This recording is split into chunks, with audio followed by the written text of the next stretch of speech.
الحمد لله رب العالمين والصلاة والسلام على نبينا محمد وعلى آله وصحبه أجمعين.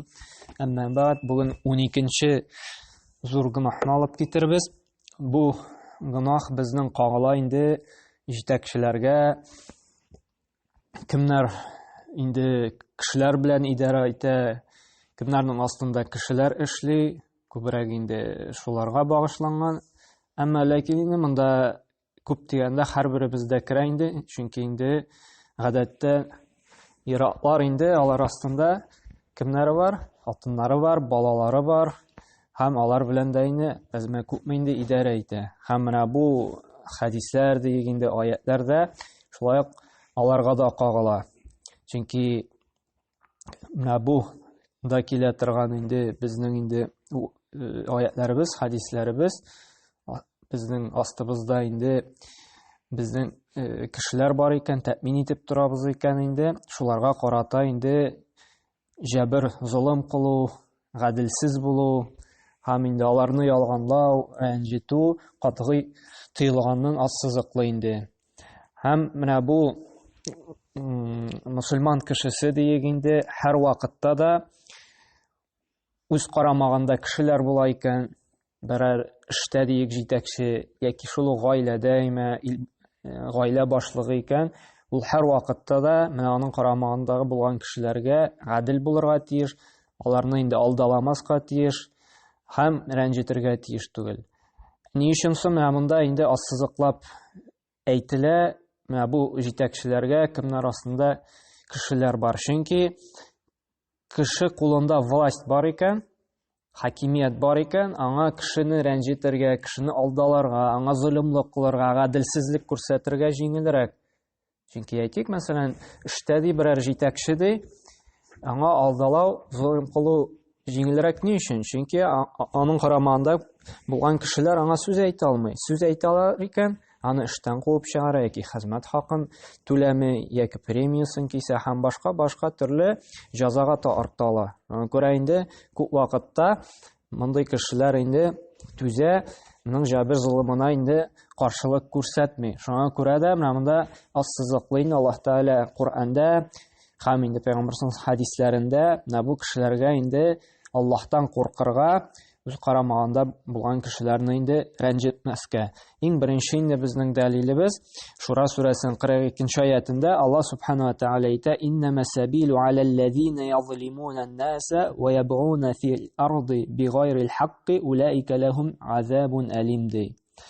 Кешеләргә дә зулым итеп җир өстендә хаксыз явызлык кылучы залимнәргә дә каты газап булыр ди. Бу инде гомумән инде мөселманнарга кагыла инде, һәм кешелек дөньясына кешеләргә кем инде зулым итә икән һәм явызлык кыла икән, аларга бик каты газап булыр ди инде.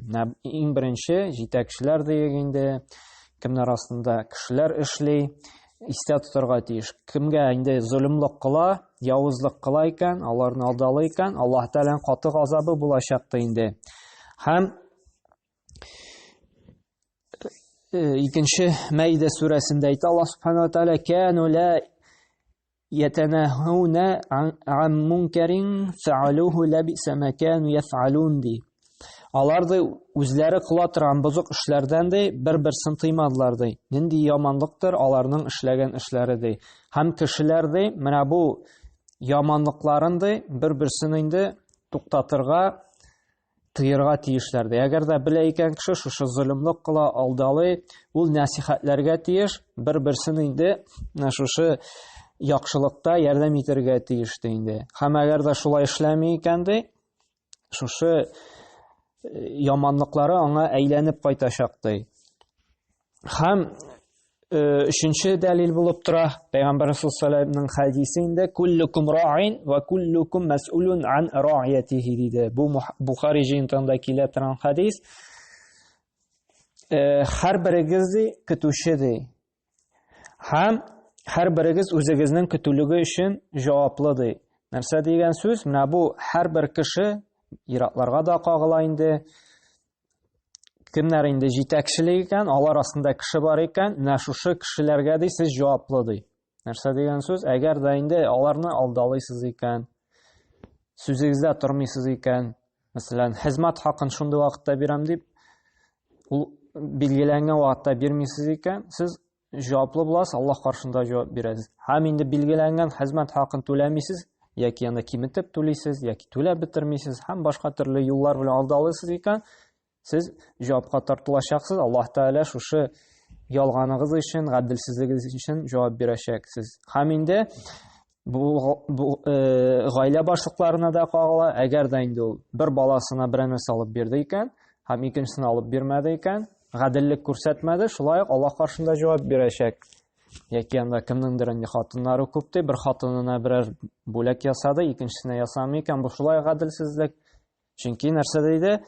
Пәйгамбәр саллаллаһу алейһи ва саллям һәрберегез ди, көтүче һәм үз көтүләре өчен җавап бирә диде.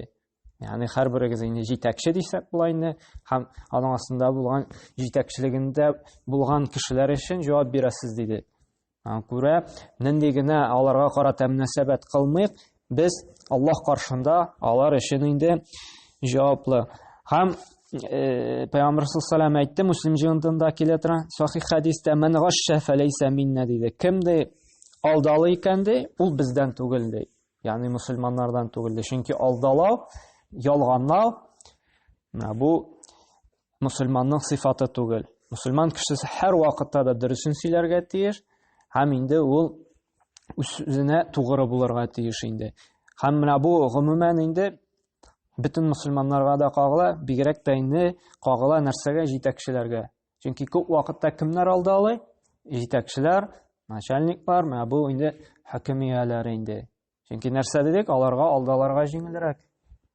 Чөнки алар алдаласа да, гади генә кеше, гади генә эшче аларга бер ни зыян сала алмый. Ни өчен дидек? Чөнки аларда власть, һәм шушы властлары белән алар инде кулланып алдалыйлар. Әмма ләкин инде нәрсә ди? Пәйгамбәр саллаллаһу алейһи ва саллям алар бездән түгел диде. Һәм менә шушы кешеләр инде күбрәк зулымлык кылалар, гаделсез булалар. Әмма ләкин Пәйгамбәр саллаллаһу алейһи ва саллям кисәтте нәрсә диде? Бухари җыентында килгәндә, "Зулму зулуматун яумал кыяма" диде. Зулымлык ди, кыямәт көнендә караңгылык белән кайтачак диде. Ягъни кыямәт көнендә инде бу караңгылыкта кайгы, хәсрәттә булачак. Һәм икенче бер хадисендә әйтә, Пәйгамбәр саллаллаһу алейһи ва саллям әйтте, "Әйюма ра'ин гашша ра'иятиһи фахуа фин-нар". Һәм инде менә монда куркыта башлады, җәһәннәм белән, каты газап белән инде. Кайсы гына җитәкче ди, үз астында булган кешеләрне ди алдамасын ди, ул җәһәннәмдә булачак ди. Әгәр дә җитәкченең астында кешеләр бар икән, шуларны алдалый икән, шушы кешеләрне инде, аның ахыргы урыны җәһәннәм булачак ди. Аллаһ Тәгалә монда тәмук белән куркыта, Аллаһның каты газабы белән куркыта. Әгәр дә инде үзебезнең аста, безнең карамакта кешеләрне без алдалыйбыз икән. Һәм Пәйгамбәр саллаллаһу алейһи ва саллям әйтте, Бухари җыентында килә торган хадисендә, "Ман истар'аһу Аллаһу ра'иятиһи thumma lam yuhibha binushin illa harrama Аллаһу алейһи al-janna" диде.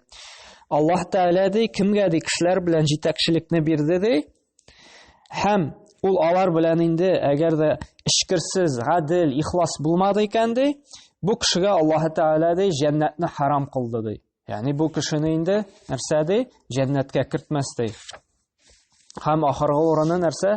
Җәһәннәм булачак ди инде. Һәм шулай Кудси хадисендә дә Муслим риваятендә килә, Пәйгамбәр Аллаһ Тәгалә әйтә, "Эй кулларым ди, мин үземдә ди, сезнең арада да ди, зулым итүне ди, тыйдым ди." Ягъни зулымлык, гомумән безнең ислам динендә ул тыелган. Кеше гадел булырга тиеш. Һәр кешегә үз хакын бирергә тиеш.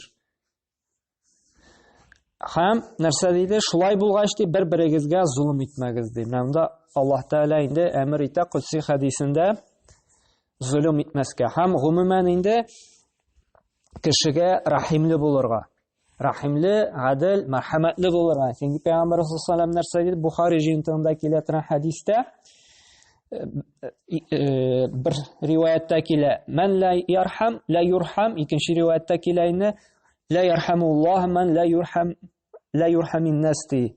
Кем ди кешеләргә карата мәрхәмәтле булмый икән ди, аңа да Аллаһ Тәгалә рәхимле, мәрхәмәтле булмас ди. Аңа күрә менә бу үз астыбызда булган, безнең карамакта булган кешеләр, җитәкчеләр булсынмы инде, гаилә башлыклары булсынмы, менә шушы кешеләргә без мәрхәмәтле, рәхимле булырга тиешбез. Аларның хәленә керә белергә тиешбез. Аларның проблемаларына керә белергә тиешбез. Кешебездән килгәнчә ярдәм итәргә тиешбез.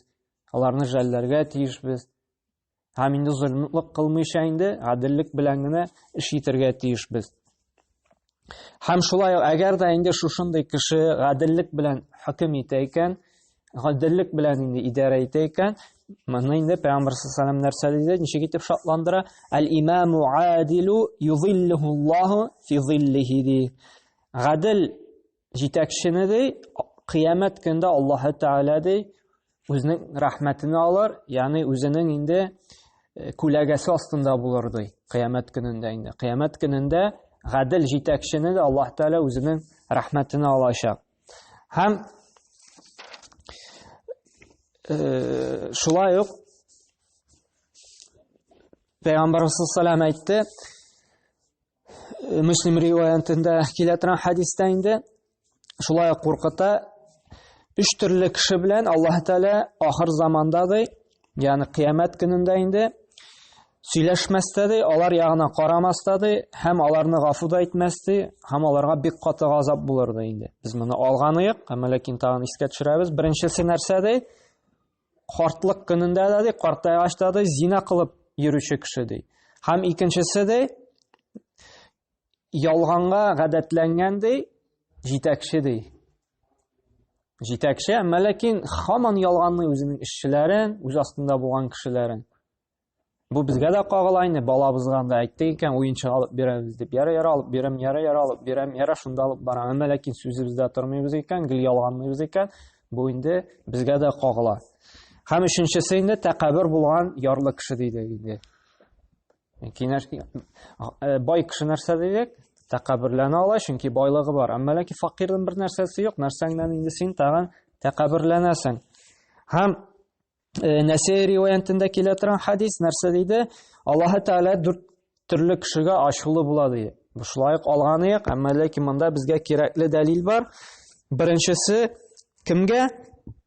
Ант итеп алдалап сатучыга. Biz bunu indi alıp gittik. Şu an kurayın toktap durmayız. Hem ikincisi kimge Allah Teala aşılı bula, özü fakir bula tırıp da tekabürlenip yürüyüşüge. Şolay bunun turunda sileştik.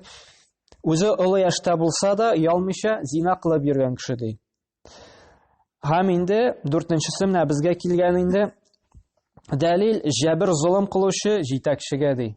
Mine bizge kirekli delil Allah Teala aşığında bulaşaktı. Kim jitekçilik iteyken hem şu jitekçilik vaktinde zulümlük kılayken kişiye Allah Teala'nın indi aşığında bulaşaktı. Hem indi soňgy 12-nji delil Peygamber sallallahu aleyhi ve sellem aytdy innakum tahrusuna ala imara ve satakuna ninamatan yawmal qiyamati. Bu Bukhari jintanda kile turgan hadis. Dürüstlükte de siz jitekçilikке umtulursuz dy. Yani mena bu vlastqa idara etүүгө umtulursuz dy. Hem bugungi kunda da qarasak kişi mena bu vlastqa umtula. Şulaymy? Anyň jitekçilik etesi kile, anyň начальник bulası kile, anyň jitekçi bulası kile. Әмма ләкин нәрсәде? Әмма дә кыямәт көнендә дә бу сезгә үкенеч булыр ди. Без яратабыз властьны, шулаймы? Идарә итәргә, кешеләр белән команда итәргә русча әйтсәк инде. Әмма ләкин кыямәт көнендә дә бу үкенеч булачак ди. Ни өчен? Чөнки инде кеше шушы властька килгәч инде үзенең көчен туя башлагач, ул алдалый башлый. Jabir zulüm kıla başlay. Çünki bile anı bir nişlet almıyorlar bu gadi işçilerini. Hem şunun bilen şu zulümlüğü arkasında, gadilsizliği arkasında, yalganı arkasında kıyamet gününde indi bu kişi indi ukinişte bulaşaktı. Şu kılgan amelleri arkasındadır. Ama lakin indi kim indi gadil bula? Нәрсә дик? Аллаһның рәхмәтендә булачак диде. Һәм шуңа күрә инде, әгәр дә инде менә кайсыларыбыз инде җитәкче икән, аның карамагында кешеләр бар икән, бу Аллаһ Тәаләдән куркып инде гадел булырга, ишкерсез булырга тиеш инде, һәм сакланырга тиеш инде кешеләрне алдалаудан, аларга җәбер зулым кылудан инде. Һәм һәр вакытта да менә шушы алган аятларны, хәдисләрне исләрендә тотырга тиешләр. Чөнки кайтачак урыны аның Аллаһ Тәгаләгә, Аллаһ Тәгалә каршында җавап бирәчәк. Аллаһның газабы бу дөньяның газабына караганда күп тапкырга артыграк, куркынычрак. Бу дөньяда ниндидер газап булса да, вакытлыча гына ул күпмедер дәвам иткәч бетәчәк, әмма ләкин инде мәңгелеккә кергәч инде, анда Аллаһның газабы мәңге булачак. Әгәр дә инде ул тәүбә кылып инде, чистарынып үлмәсә инде. Шуңа күрә Аллаһ Субхану ва Тәгалә безне пакласын, чистартсын шушы төрле гөнаһлардан, зөлемлек кылулардан инде. Аллаһ Тәгалә зөлемлекне яратмый һәм безгә дә инде зөлем кылучылардан булырга насыйп әйләмәсен. Һәм Аллаһ Субхану тәүфик хидayat берсен, гел, гадел булып инде Аллаһ Тәгалә риза булган һәм яраткан инде гамәлләр эшләп яшәргә насыйп әйләсен. Субханакаллаһу бихамдика, ашһаду ан ла илаха илля анта, астагфирука ва атубу илейк.